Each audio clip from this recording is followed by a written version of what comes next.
This is the Viltrox AF 85mm f2 EVO lens for the Sony E-Mount. This is the new middle tier series. It sits right between the ultralight Air line and the premium Pro glass. It's tiny, well built, and punches way above its price point. This is perfect for portraits, tight headshots, interviews, or cinematic work. Before we get into it, Viltrox has supplied this lens for this particular review video, but as per always, they don't get any input into it or get to preview it ahead of time. Now, just a quick note, I'll be using full frame in this video, but if you are shooting with APS-C, the field of view works out to 127.5mm equivalent. All right, let's cover the build quality and handling. So at 340 grams, it's ridiculously light and it balances perfectly on my ZV-E1. We get the option for either a clicked or declicked aperturing. That's right, there's a switch on the side which puts it in much more expensive company.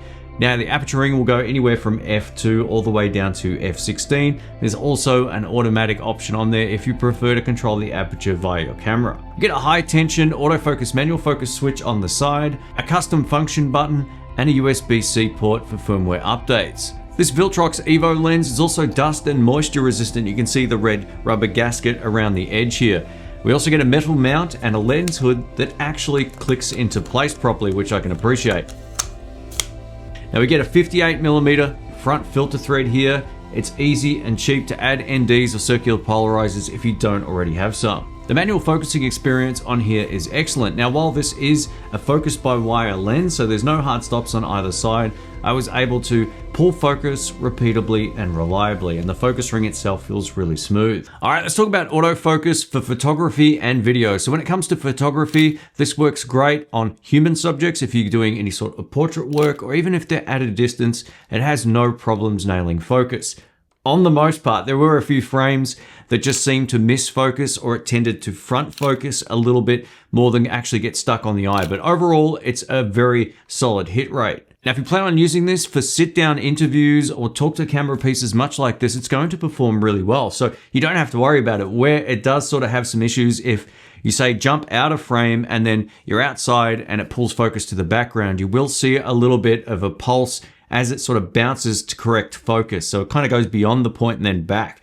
This is pretty common on a lot of third-party lenses, and this one definitely exhibits some of that. There are ways around this though. You can just adjust the speed and sensitivity. So for my tests, if you plan on using this in video mode, set the speed to 6 and the sensitivity to 4, and you'll get the best results. Now, if you plan on using this for YouTube in or out of a studio, it's going to do a great job for talk to camera pieces, and I fully trust it. Didn't do anything sort of weird where it would just miss focus altogether. It would find you and it would keep track of you as you move around. Just doesn't seem quite as responsive as some of the native Sony lenses. Now, while it's not a deal breaker for the kind of work I do, if you are pulling focus from minimum to infinity focus, you will see the sides of edges zoom in and out. So there is quite a bit of focus breathing with this lens. And just know it's not a Sony lens, which means it doesn't tie in to the focus breathing compensation on the camera body. So just keep that in mind. While this lens did a really great job at finding animals in the frame and being able to track them for both photos and video, yeah, you'll just find occasionally the autofocus may be a little bit more unpredictable. Now, I also tested auto framing within the Sony ZV-E1, which is where it tracks you in the frame by cropping in, and it worked perfectly with this lens. The product showcase mode on the camera also works great, and if you don't have that and you like to hold something up over your face to showcase something in the scene, then it will work with this no problems at all. Let's cover image quality. So sharpness is ridiculously good on this lens, wide open at f2 in the center and also in the corners. The corners get even better by f4 and stay sharp till about f11. There's some light vignetting at f2, which is gone by about 2.8, or mostly gone anyway. Colors and contrast are lovely straight out of camera. Let's take a look.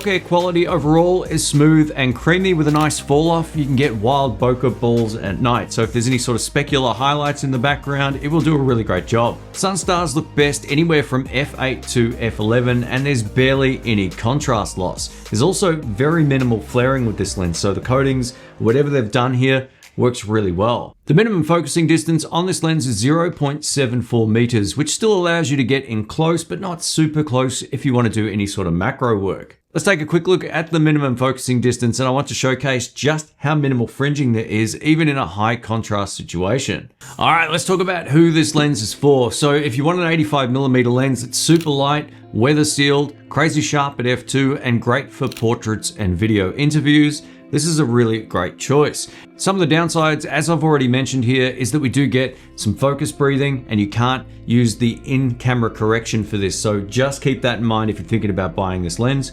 We do get occasional autofocus that misses its target, but generally speaking, it's fine. Again, it's probably not quite up there with some of the native Sony lenses, and there's no optical image stabilization. So if you have a camera body that doesn't have the best in-body image stabilization, you may get some shaky footage. Take a tripod or use a gimbal. Let's wrap this up. I'm gonna give you my final thoughts here on the Viltrox EVO AF 85mm f2 lens here.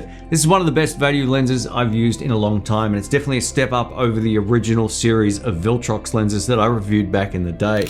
This easily competes with lenses double or triple the price. For hybrid shooters, portrait photographers, or anyone doing any sort of talking headshot content on a budget, I can highly recommend this. Thanks for watching, thanks for listening. My name's Shane. If you enjoyed the video, don't forget to subscribe and click the bell. Drop a comment below. Let us know what you think of this, if you already have it or if you're thinking about getting it. And I will catch you in the next one. See ya.